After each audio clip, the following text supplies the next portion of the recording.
నమస్తే, welcome to dream. నేను మీ Madhuri. Megastar Chiranjeevi Telugu సినీ అభిమానుల్లో ఈ పేరుకు ఉన్న క్రేజ్ గురించి మాటలు చాలు. ఎలాంటి సినీ నేపథ్యం లేకుండా సాధారణ మధ్యతరగతి కుటుంబం నుంచి తెలుగు చలనచిత్ర పరిశ్రమలోకి అడుగుపెట్టి తెలుగు సినిమా గతి మార్చిన హీరో.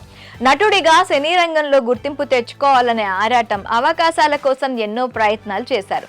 కెరియర్ తొలినాళ్లలో అనేక అవమానాలు, విమర్శలు ఎదుర్కొని మెగాస్టార్ అయ్యాడు. దశాబ్దాలుగా చిత్రసీమను ఏలుతున్న రారాజు ఆయన. అలాంటి హీరో నుంచి ఆనిముత్యం స్వయం కృషి సినిమా 1987లో సెప్టెంబర్ 3న విడుదలైన స్వయం కృషి చిరంజీవిలోని కొత్త నటుడిని ఆవిష్కరించింది.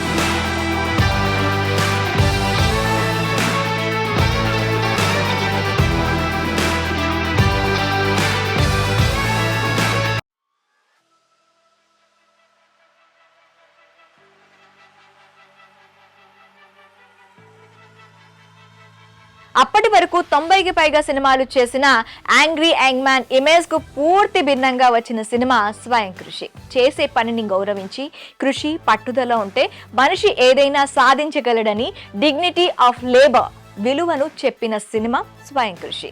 కళా తపస్వి కె విశ్వనాథ్ దర్శకత్వంలో పూర్ణోదయ క్రియేషన్స్ అధినేత ఏడిద నాగేశ్వరరావు మరుపురాని చిత్రాలను నిర్మించారు. వారి కాంబినేషన్లో రూపొందిన మరో చిత్రం స్వయం కృషి. విశ్వనాథ్ డైరెక్షన్ లో మెగాస్టార్ చిరంజీవి నటించిన రెండో చిత్రం స్వయం కృషి. ఈ చిత్రానికి ముందు వీరి కాంబోలో వచ్చిన శుభలేఖ ప్రేక్షకులను అలరించింది. శుభలేఖ తర్వాత 5 ఏళ్లకు కె విశ్వనాథ్ దర్శకత్వంలో చిరంజీవి స్వయం కృషిలో నటించారు. నిజానికి చిరంజీవి లాంటి మాస్ హీరో డేట్స్ ఇస్తే ఆ రోజుల్లో ఎవరైనా ఓ మాస్ మసాలా మూవీ తెరకెక్కించేసి కాసులు దండుకునేవారు. కానీ మొదటి నుంచి అభిరుచి గల నిర్మాతగా సాగిన ఏడిద నాగేశ్వరరావు మాత్రం చిరంజీవిని కొత్తగా చూపించే ప్రయత్నం చేశారే తప్ప రాజీ పడలేదు. అప్పట్లో చిరంజీవికి ఉన్న ఇమేజ్ కు పూర్తి భిన్నంగా రూపొందించిన చిత్రం స్వయం కృషి. స్వయం కృషి కథ ఏంటంటే,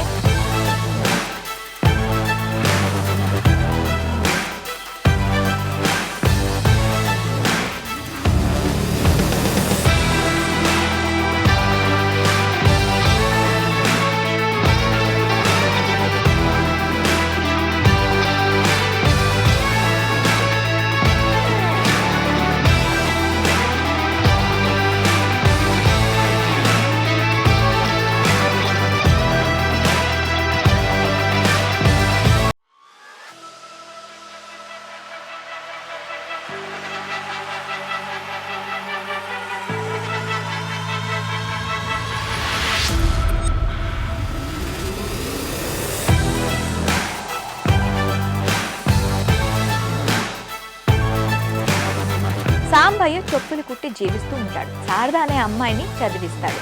ఏ రోజుకైనా ఆమెను పెళ్లాడాలన్నదే సాంబయ్య అభిలాష. అయితే శారద తాను చదువుకునే చోట ఓ అబ్బాయిని ప్రేమిస్తుంది.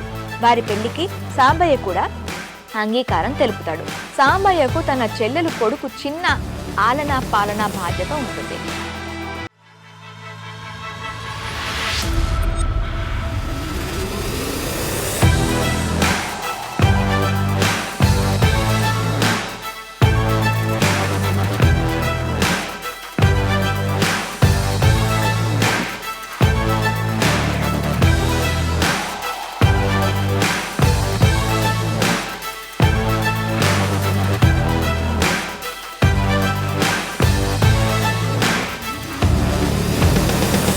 అదే సమయంలో సాంబయ్య అంటే ప్రాణమిచ్చే గంగ అతనే లోకమని భావిస్తుంది. చిన్నాను ఆమె కూడా ఎంతో బాగా చూసుకుంటూ ఉంటుంది. సాంబయ్య జీవితంలో గంగ ప్రవేశించిన తర్వాత అతని దశ తిరిగిపోతుంది. ఒక్కో మెట్టు ఎక్కుతూ చెప్పుల దుకాణం నడిపే స్థాయికి చేరుకుంటాడు. ఎంతో ధనవంతుడవుతాడు.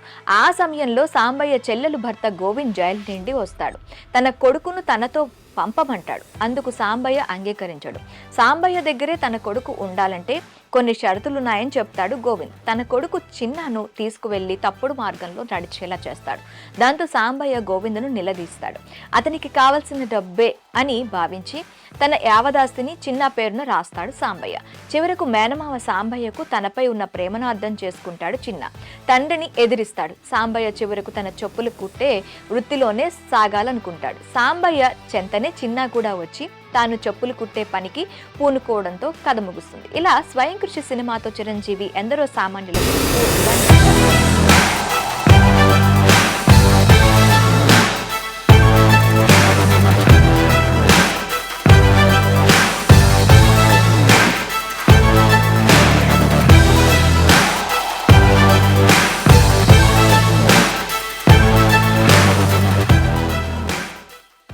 చిరంజీవి విజయశాంతితో సహా చిత్రంలో Sumalatha, సర్వదామన్ Banerjee, master Arjun, Charan Raj, JV Somayajulu, Brahmanandam, MVS Harinatha Rao, PL Narayana,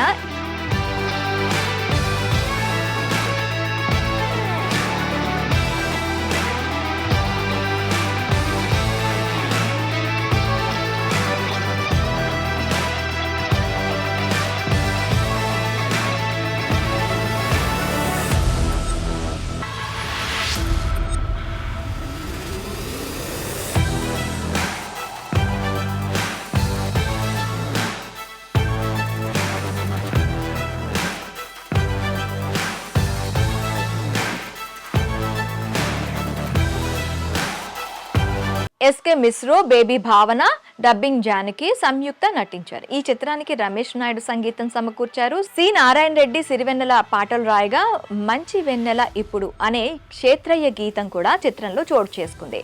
పారా హుషార్, సిన్ని సిన్ని కోరికలడగా, హలో హలో డార్లింగ్, సిగ్గు పూబంతి, కాముడు కాముడు అంటూ ఎస్పి బాలు, ఎస్ జానకి పాడిన పాటలు తెలుగు సినీ ప్రేక్షకులను ఉర్రూతలూగించాయి. ఈ చిత్రం ద్వారా చిరంజీవి తొలిసారి ఉత్తమ నటుడిగా నంది అవార్డు అందుకున్నారు. కళా తపస్వి కె విశ్వనాథ్ చిరంజీవి కాంబినేషన్లో స్వయం కృషి కంటే ముందు శుభలేఖ, ఆ తర్వాత ఆపద్ బాంధవుడు చిత్రాలు వచ్చాయి. ఈ 3 సినిమాలు చిరంజీవి కెరియర్లోనే ఉత్తమ చిత్రాలుగా మిగిలాయి. స్వయం కృషి 26 థియేటర్లో 100 రోజులు ఆడి సూపర్ హిట్గా నిలిచింది. ఈ చిత్రాన్ని 1987లో మాస్కో ఇంటర్నేషనల్ ఫిల్మ్ ఫెస్టివల్లో ప్రదర్శించారు.